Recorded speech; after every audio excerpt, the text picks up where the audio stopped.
There is a solution for that is sponsored by VARC Solutions. VARC Solutions helps small businesses succeed by delivering expert QuickBooks bookkeeping, consulting, quick-base development, and integrated solutions. If you own a small to medium-sized business that uses QuickBooks or QuickBase, the experts at VARC Solutions can help. In business since 1999, with people who care and the knowledge and experience to solve your toughest problems. Visit varcsolutions.com for all your QuickBooks needs. Welcome back to another edition of There's a Solution for That, where we help small businesses succeed by discussing challenging business problems and best-in-class solutions. All right, welcome back, everybody, to another edition of There's a Solution for That, the podcast where we talk to really amazing people about things that will ultimately help you solve problems in your business. And today we have an amazing guest named Coleman Payne of Viking Mergers. He's going to do his own intro here in just a second, but just to kind of introduce the topic, we're going to be talking about add backs. What in the heck those things are, how they impact business valuations and future exits and things like that. So, and of course, Coleman of Viking Mergers has a lot of experience in this. So Coleman, welcome to the show. Hey, appreciate it, Brad. Thanks for having me. Absolutely. Tell us a little bit about you so the listeners and folks watching online have a little bit of perspective on who you are and what you do. Yeah, wonderful. So Viking Mergers and Acquisitions, we're a sell-side M&A advisory firm. So in short, we help small business owners sell their companies to ultimately focus on getting maximum value for them and running that process confidentially and running a competitive process to basically bring multiple buyers to the table so that when they exit the business, they can lay their head on the pillow at night and know I got the best value I could for my business at the right time. So that's who we are. We've been around for about 30 years.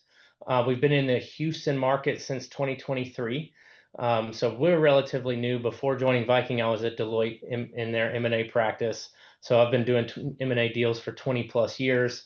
I'm just having a blast doing it now for small business owners and helping them realize a dream or retire or fund some philanthropic passions or whatever those tangible outcomes can be. That's really what we're in the business of delivering for our clients.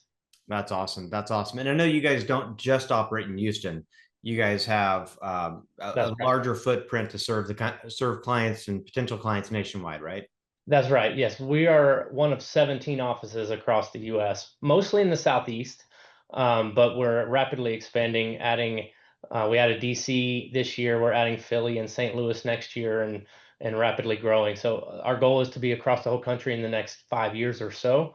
It's an ambitious goal, but Yeah. we're ready to tackle it. Perfect. Well, you know some folks that can help you you guys grow. That's right. That's right. Well, this is an especially relevant topic, in my opinion.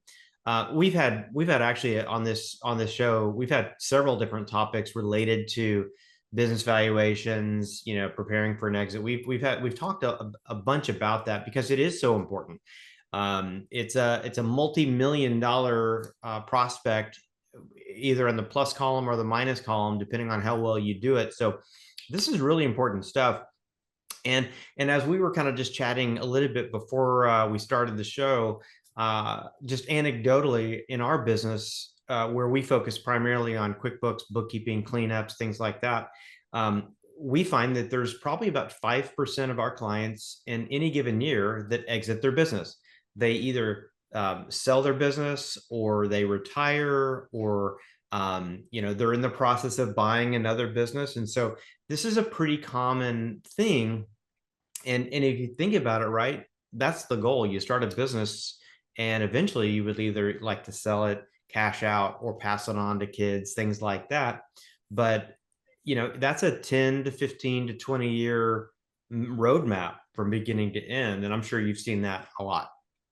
Absolutely. And we always say you want to be able to control the timing of the exit. You don't want it to be a non-controlled situation, whether it be a health or some kind of partner dispute or something like that. So the more you're running the business cleanly with good books and records and good processes all along the way, the more you can control the timing And when you can control the timing, you maximize your outcomes for sure. Perfect. Well, and so since we have kind of talked about this topic in general multiple times, I thought it would be really helpful for this episode to do a little bit more of a laser focused deep dive into this whole concept of ad backs. So, just from your perspective, in your own words, what in the heck is an ad back, and why should we care? Okay, yeah, so I'm going to start a little broad on the valuations real quickly, but essentially a valuation has got two key components. It's the largest part of it is how much cash flow does the business generate on an annual basis. That's probably 75% of the work that you do in a valuation. And then the rest of it is how much is the market willing to pay for that cash flow? Well, the add backs are critical to that. How much cash flow does the business generate? And what we're doing in a lot of that is we're trying to normalize out the impacts of decisions that one owner may make that may differ from a different owner.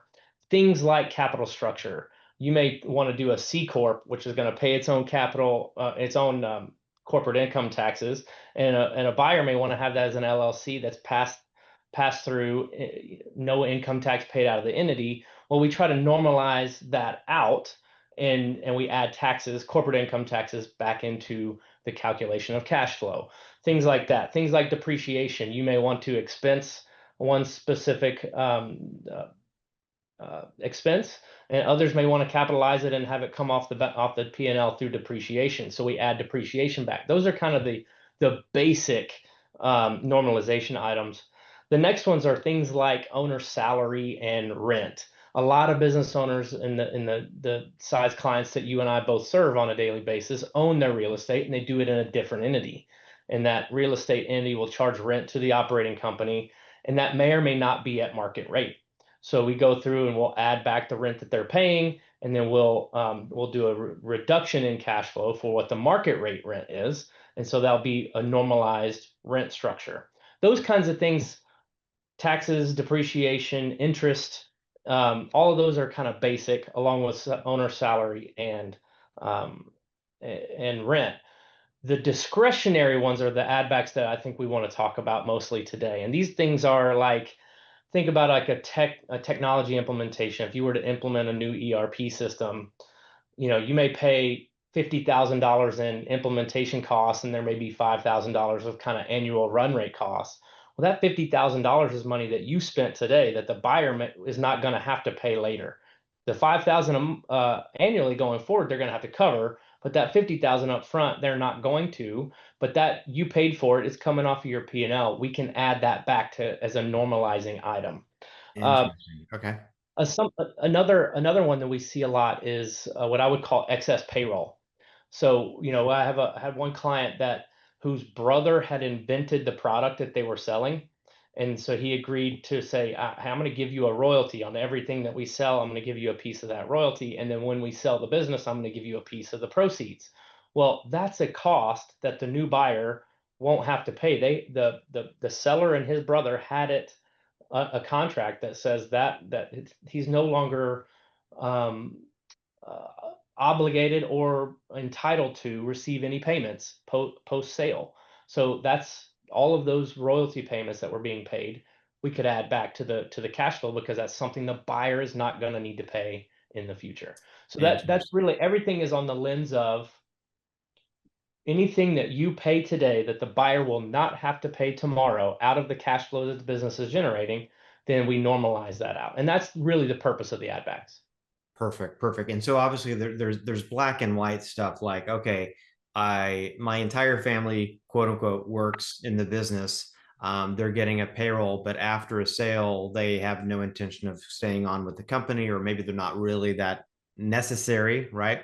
And so that might be a cost that would be excluded. Um, I completely get your thoughts on the rent component, because yeah, like let's say you're in a building and the market rent rate would be $5,000 a month, but because you also own the property, you're like, well, I want to flow more money over to the holding company, and so I'm going to charge $7,000 of rent, above market, so that $2,000 might be part of the ad backs, or Yes.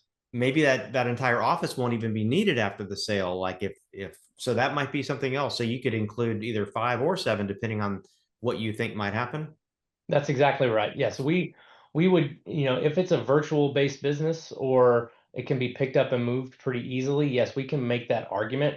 We typically don't press the envelope too hard on eliminating office space altogether, but Yeah, the market rate piece is critical. Yeah, so if a seller is paying themselves more on the real estate entity because of a choice that they make, and yeah. market rate is lower than what they're paying, then yes, that would be a positive impact on cash flow because we're going to artificially reduce the rent that the business is paying, which Yeah. would then increase the cash flow bottom line. Okay, I like it. So basically, anything that post sale that wouldn't still be there wouldn't be essential to the business. I mean, obviously, a new owner could come in and do the same thing, but that's really up to them and their books, not necessarily on the seller side. Um, Exactly right. Exactly. It's the same thing for salary. Like you may decide I'm not going to take a salary. I'm going to pay myself only in distributions, and I may decide I'm going to take a maximum salary. I want the free cash flow of the business to be used entirely for investment. I don't want to be making the decision on to distribute or not to distribute, and that's a choice that I'm making that's different than your choice. And so we normalize that out as well through an add back.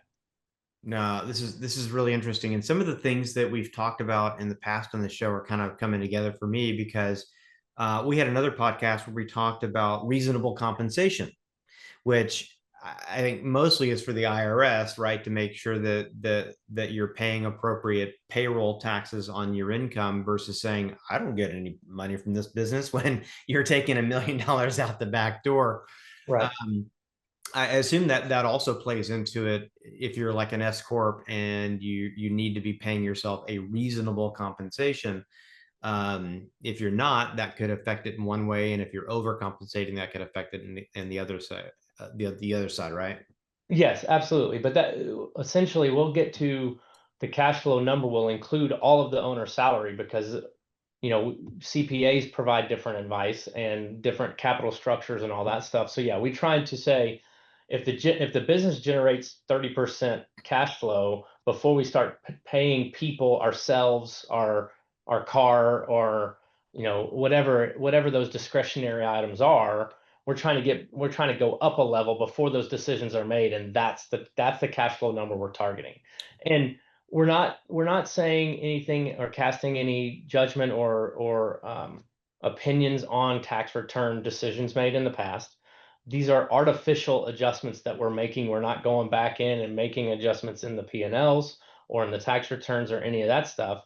We're just trying to shine a spotlight on, based on the data and the artifacts that we have received from our clients, Yeah. this is what the cash flow of that business generates on an annual basis. Yeah. So like what's the real cash flow and what's this thing really going to be worth Exactly. in the market?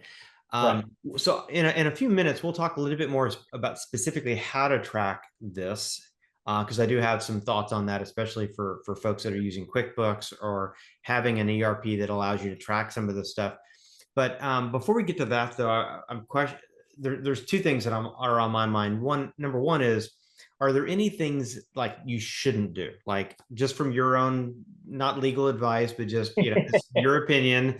Yeah. Hey, businesses shouldn't be adding this back. Um, and then kind of touch on the tension between why someone should be tracking ad backs versus maybe someone who's trying to minimize their cash, minimize the income that they're showing on their P&L. Yeah.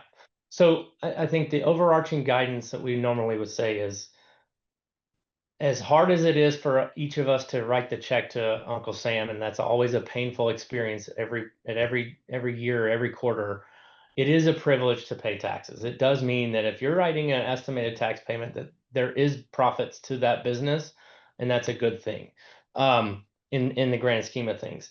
The other thing we always say is, for every dollar that you take out of your net income on your tax return. So whether you call it a discretionary dollar or artificial dollar or phantom dollar, whatever you want to call it, every dollar you put on there that may or may not be real is going to save you maybe 30 cents in that current year, maybe 37 cents on the high side.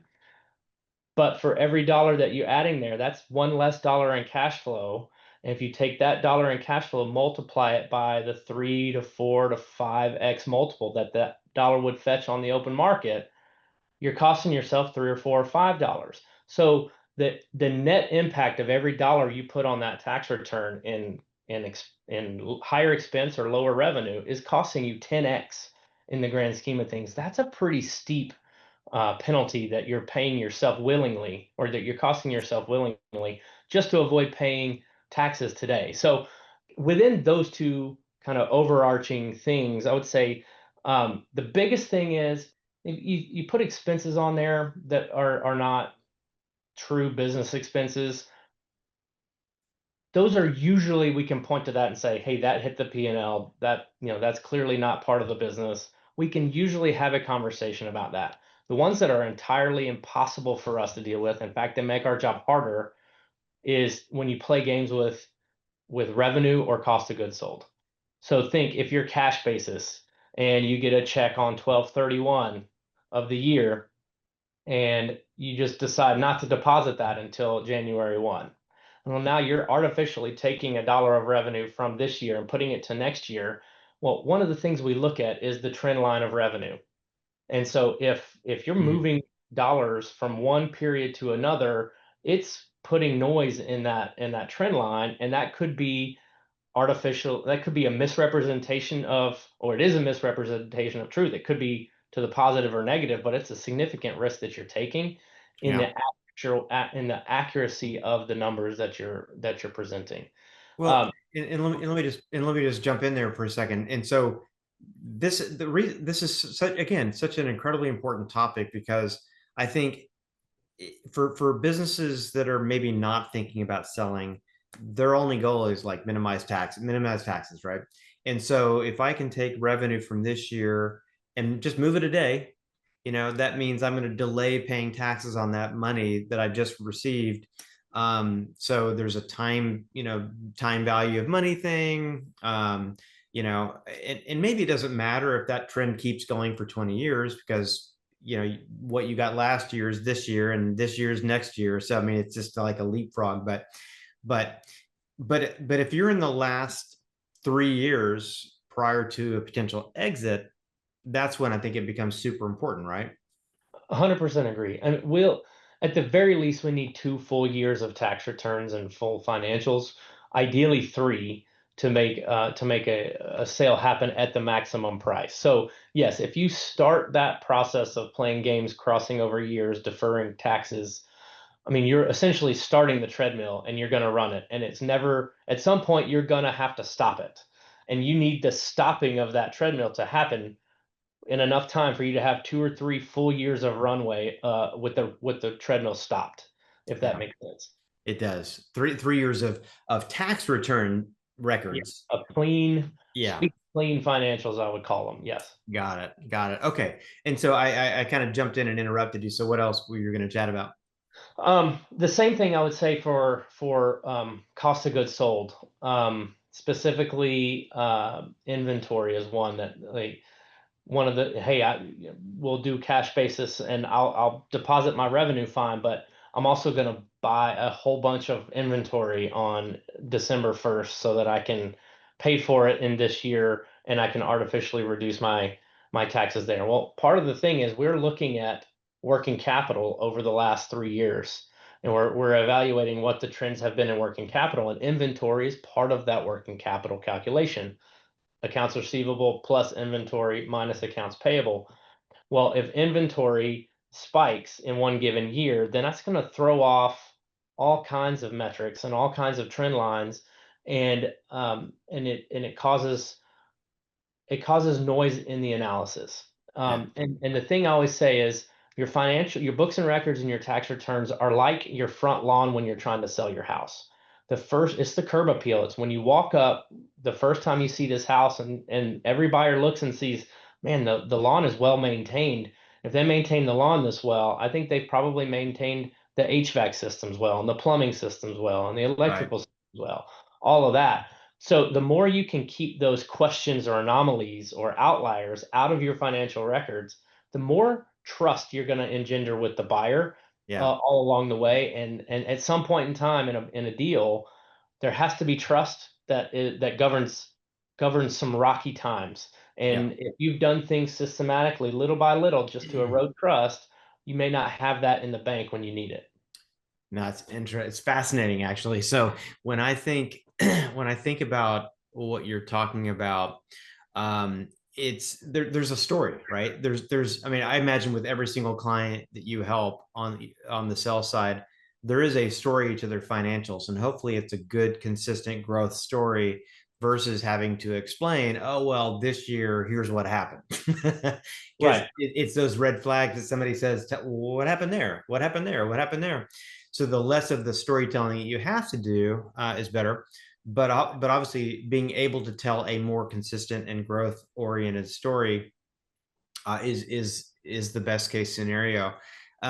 What yeah, gosh, I mean, we could talk about a lot of different things. There was I remember talking with a lady a couple of years ago because we've grown our own business through acquisition a few times, and I remember talking to a lady that was trying to sell her bookkeeping practice and did some similar stuff, QuickBooks consulting and that kind of thing. We never really got into ad backs specifically, but when we were looking at her financials, and she showed a strong growth trend. I was like, well, can you kind of give me a breakdown of like your sales by customer by month so that I could see that there's consistent revenue coming in by customer. And it was funny because we looked at it and it's like, oh well, this one customer had $100,000 in this 1 month because that was a project, but nothing since, right? And so I, Right. as a buyer, discount that because it's not consistent revenue. And so I think using that just as an example has nothing to do with ad backs, but it's the same concept, right? What is the story of those financials telling you? And if you peek underneath behind the curtain a little bit, is it a good story? Exactly right. And there's no such thing as a perfect business that's ready to sell. And if, in fact, if there is one, buyers and advisors ourselves are asking, what are we missing? Something's off, right? But the key is things happen in life and things happen in business. Nobody could have predicted COVID or any of that kind of stuff that just kind of came out of nowhere and changed everything. But there are some things that we can control as business owners, and running a clean set of books is one of those things that we can control. Because you're right, there are stories. There are always going to be stories, and there's going to be caveats, and hey, we got to that we dipped here because we lost a salesperson, or all those kinds of things are going to happen. But when everything requires context or everything requires a story, it's like, at what point can I separate fact from fiction? Yeah. And so, buyers are always asking themselves three key questions when they're asking themselves and to us and the sellers. Why are they selling? Can I see myself running this business for an extended period of time, 7, 10, 15 years? And can I grow the business? And the first one is, to me, the most important, the one that they ask every single time. And it's because they want to know if they're catching a falling knife, or are they buying at the peak? So why is the seller selling? Mm-hmm. Really easy when the seller's 70 years old and it's clear they're ready to retire. But when someone's 45, that needs to have a more compelling answer. But really what they're getting at is, can I trust the numbers? Are they selling at a peak? What are they not telling me? Right. All of that speaking to that trust thing. So you want to make sure that you're doing everything you can to uphold that trust line as high as you possibly can throughout the process. Yeah, makes sense.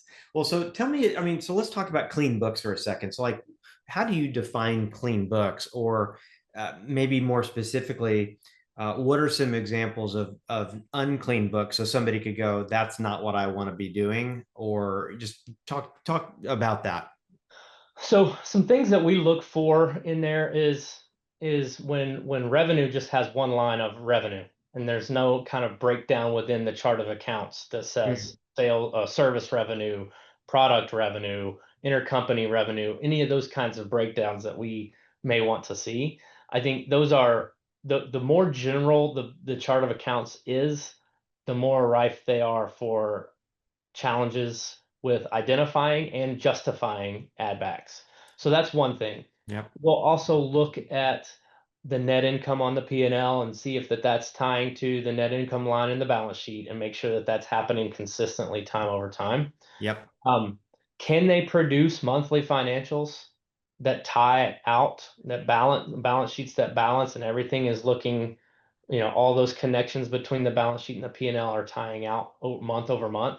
If Yep. they can't provide those financials quickly, it kind of gives us the indication that they haven't been reconciling some bank accounts regularly, and maybe they do it. Maybe their CPA does it all at the end of the year, or they do it Yeah. quarterly or something like that. Well, a deal takes 7 to 9 months to get done from the time we sign up. We're going to need updated financials regularly. And if we have Yeah. to tell the buyer, well, they don't have them until the quarters, again, you're eroding at that trust Yeah. bank that you have. So those are some of the key things that we're looking for, but we're asking a ton of questions throughout the process. Okay. And so anything that's like, hey, the numbers and that voiceover don't match, we're going to poke and prod a little bit more just to make sure that they work. And so Perfect. we're pretty discerning on that up front. We spend a lot of time on it because we know that the financials will kill the deal faster than anything. So we can put lipstick on a pig, but eventually they're going to have to put the pig on the scale, and we're going to find out exactly what it's worth. Yeah. And through that, they'll do that through either a quality of earnings report, or the bank will do a valuation, a third party valuation, irrespective of our value of the business. And buyers will often use those third party evaluations as a way to say, hey, you said it was worth 5. These guys tell me it's worth 4. Now we got a retrade situation on our hands. Now we got hurt feelings, and that trust is all completely depleted on both sides, and it's really hard to get to the closing table. Okay, this is great stuff. Well, if you don't mind, I'm going to nerd out a little bit on QuickBooks for a second. Yeah, please do. So, because I want to be able to share some advice with folks that may be listening and considering this. So, a couple of different things related to what you said. Now, the good news is if you're using QuickBooks, even if the books are maybe not as clean and maybe they're a little bit messy, the good news is in QuickBooks, the P&L and the balance sheet will always tie, right? The P&L is always going to, the net income on the P&L is always going to show up on the balance sheet. It's going to be the same unless you're doing something funny with journal entries. Okay. So generally speaking, P&L balance sheet always going to tie if you're using QuickBooks. Some of the things you talked about in terms of like the P&L and just having a revenue category, and I guess the same thing could be true of like things like just entertainment, and you're not breaking out meals versus travel, that kind of stuff. But the good news is that's something that we actually help people out with all the time.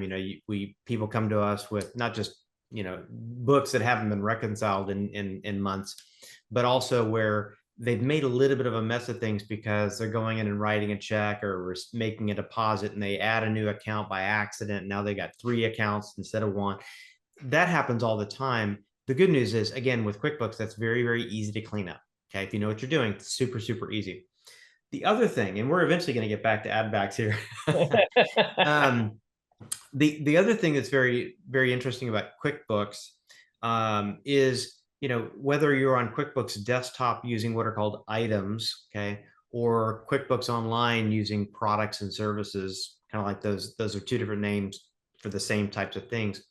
But those items and those products and services in QuickBooks, those drive the accounting. And so if you're doing your invoicing at any level of detail where you've got like multiple line items for different things, whether it's a product sale or a consulting or a shipping or a handling, all those different things, those items can point back to specific accounts on the P&L.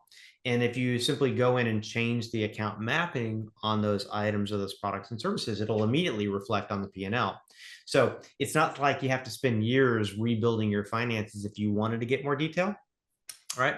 So that's something, again, that we can kind of talk to people about and say, maybe you have been overly generic on the sales side. Let's show you how to break it out. And I'll give you just a real life, real world personal example. When I took ownership of this company, we had bookkeeping services as one of our revenue. We had consulting as another one. But that consulting sort of lumped together a couple different types of consulting. Well, I mean, I as a business owner wanted to be able to see on a P&L more accurately, like what are the different types of consulting so that I could see if one's going up and one's going down. But like to your point, if it's all just getting lumped together in one big thing, I don't know what parts of the business are growing, shrinking. Is the shrinking part getting, hidden, so to speak, because of the other parts that are growing? Exactly. Those are things that are really important as a business owner to understand. And quite frankly, again, it's actually pretty simple. Like these are Yeah. easy changes to make. Well, and I think they're important to you as the business owner, but they're vitally important to buyers as well. So think about you have a recurring segment of your business, and then you have your project-based segment of the business. A buyer, when they're coming in, they're always going to ask how much of the revenue is recurring versus project-based. And if that takes you a week to provide that information, then the number one question is, why did that take so long? This should be something readily available. What manipulations did you have to do, and was that ripe for human error? Right. But if you have it set up in your chart of accounts as revenue, recurring revenue, one-time service, revenue, one-time product, then you can easily parse that out. And then it's just you're providing a new P&L over a period of time, and then they can see the trends and evaluate it themselves. You Yeah. know, the biggest thing is we always tell our clients we don't want you creating new reports, because as soon as you create it once, you're setting an expectation that it's recreatable over and over and over again. Yeah. But if there's data available that you're using, we want that parsed out as many ways as possible, as long as it's a button click. And if you can spend a week getting it to a button click situation, that's worth the time, because you're going to have to produce it multiple times over a sale process. Perfect. Perfect. Well, so now let's talk a little bit about add back specifically and how that could relate to how we're tracking things in QuickBooks. And again, so I want to give just some advice to the listeners on this, because if you're not tracking add backs in any way, shape, or form in your financials now, and somebody comes along and says, well, how much should be put in add backs? Now you got to go figure it out. To your point, it might take me a couple of weeks to go figure that out. And what a lot of people are probably thinking is, well, let me just take my financials, let me export into Excel, let me go do some Excel magic, right? And try to break out what I can so that I can then present that to somebody. But a month later or a quarter later, somebody's going to come and say, okay, we need updated financials. Can you give us those numbers again for add backs? And you're going to be like, oh, now I got to go recreate all that stuff because the Exactly. Excel file is not linked to your QuickBooks. So one of the ways that a business can manage that so that it's in the books all the time, real time, is using what are called class tracking, okay, or what's called class tracking in QuickBooks. So, and this is pretty simple. I mean, again, it adds a little bit of time to how you run your books, but like let's say that a traditional use of class tracking in QuickBooks would be if you've got two different departments. I want to track, my P&L by department, by class in QuickBooks. Or if I had three different locations, I want to know that this location is doing really well, these other two are not so well. Class tracking is one way of doing that. But class tracking can also be used to track parts of your business that are, let's call it not add backs, like normal stuff, and then have a class specifically for add backs. And so, like in our company, you could ask me tomorrow to send you a P&L, or today to send you a P&L with the ad backs, and I'd be able to send that out in 5 minutes, because every single time we record an income or expense, what have you, that I'm categorizing it as an ad back, I'm applying that ad back class so that when I go run a P&L by class, it's already there, right? Mm. It's the trying to recreate that a year later that's the hard part, right? And so getting it right up front 3 years before you need it, Absolutely. and then continuing to maintain that, I think, in my opinion, is the best way of doing it. And again, that's something that we do here. We can do it for clients, and we can show people. So, anyways, Yeah. have you seen that approach before? I haven't, but I really like it, Brad, because what we end up seeing is a lot of folks are doing this. It's a partner team, and one's kind of more operations focused and one's more administrative, running the business day to day. You would Yep. call it HR, finance, all that.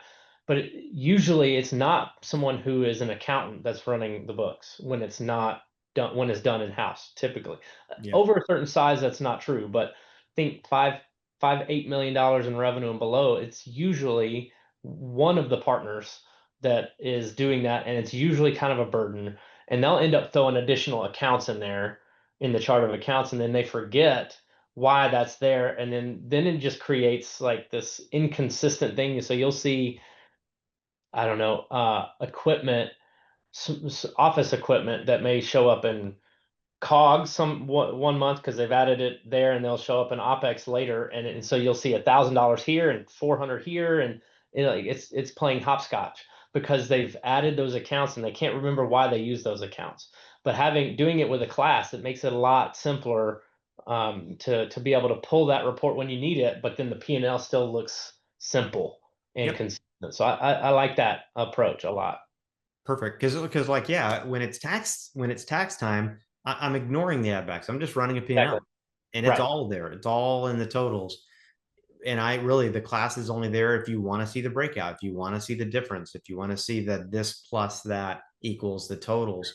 So yeah, so those are what I suggest, especially if you're using QuickBooks. I know QuickBooks Online has the same, has class tracking as well. Desktop has class tracking as well.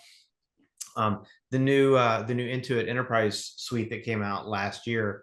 It's kind of like QuickBooks Online with more bells and whistles for larger scaling companies, and they've added what is called dimensional reporting, and that's another way of doing it. Adding a dimension as opposed to a class, similar concepts, but that's just another way of doing it. So, Yeah. well, any other thoughts on this topic before we close it out? No, I think we've covered it, Brad.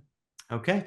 Well, as always, really appreciate your advice, your wisdom, your experience that you're willing and able to share on the show, and I thank you for coming.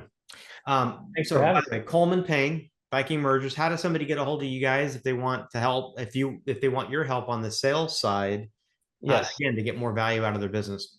So yeah, we are sell side only. Thanks for that clarification, Brad. Our website is www.vikingmergers.com with the S on the end. My email address is cpayne, CPAYNE at Viking Mergers. You can go there. You'll see my profile on there. You'll see the offices, the deals we have on the board, all of that. We do valuations for clients at no cost and no obligation up front. We firmly believe that sellers should know the value of their business, and they shouldn't have to pay a dime for it. So we'll do that for you up front at no cost. And we just ask that you use it for your own decision-making purposes. That's the only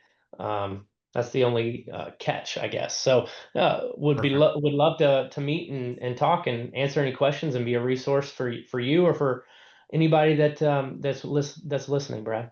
I appreciate it. I appreciate it. And I guess obviously for those that are listening, if exiting your business at some point in the future is on your radar, whether it's 1 to 5 years, out, it never hurts to like get an objective person like Coleman to say, as of right now, this is the range of what you're looking for, and because that will help you decide if this is a 1 to 3 year, a 3 to 5 year, or a 5 to 10 year, depending on what you want to get for it, right? And, Right. and I think Coleman, you and your team can advise people really effectively on, um, let's do some things strategically between now and then to Yeah. get that business worth a lot more. Absolutely, yeah. So we do valuations for folks all the time that are saying, I'm not ready now, but I do want to know how the process works and I want to go through this. And I always say it's establishing a baseline, and so Yeah, that you can know how a good year is going to compare against what you're doing now, and you can have a trajectory for getting where you want to go. So absolutely, that's part of the process. We want to be your trusted advisor when the time is right, and we know that that takes time, effort, consistency on the front end to get to that point, and we're willing, able, and excited to play that role in the journey. Perfect. And I've got to assume there's people that probably reach out to you initially thinking that they want to sell. And when they find out how much they can really get for it, they probably like, well, maybe I'm not so ready right now. Absolutely. I mean, I would say 95% of business owners don't know exactly what the value of their business is. Yeah. And the ones, and of that 95%, three-quarters of them are high, that higher than reality. But then there's always that subset that are way low, and then they're like, wait, hold on a second. I was thinking this is a 10-year plan, but now this is actually a 10-day plan. Let's go. That Right. happens all the time, but most of them are that's not as much as I want, so I'm going to stick it out. And I recognize that the future is not guaranteed, but Yep. I want to. That's not enough for me to retire or whatever it is. So yeah, and then those are the ones we stay alongside and say, hey, I'm not gonna. We're not gonna be the type that tells you what to do specifically, but we're gonna shine a spotlight on the areas that you may be able to invest some time and effort and get solved along the way to maximize your outcomes. Perfect, perfect. Again, thanks, Coleman, for coming on the show. For those of you that are listening and watching, if you need to get a hold of Coleman and you didn't get his contact information, please reach out to us. We'll make sure and put you in contact. And I can't praise the folks at Viking Mergers enough. They do a great job, and we'll absolutely take care of you. So thanks again. And for those of you that are listening, I hope this was a good episode for you. I hope you learned a little bit about it, and specifically on like how you can manage and track all this stuff in QuickBooks. If you ever need any help with that, let me know, and we'd be happy to help you. So thanks again, and we'll talk to you next week. Thanks again, Brad. There is a Solution for That is produced by VARK Solutions. This episode was produced by Ashley White and Aaron Riley. You can subscribe to this podcast on Apple Podcasts or Spotify. Watch the video version on youtube.com/There's a Solution for That. Or visit varcsolutions.com/podcast, where you'll find our entire podcast archive, as well as show notes, links to solution providers, and complete transcripts of every episode.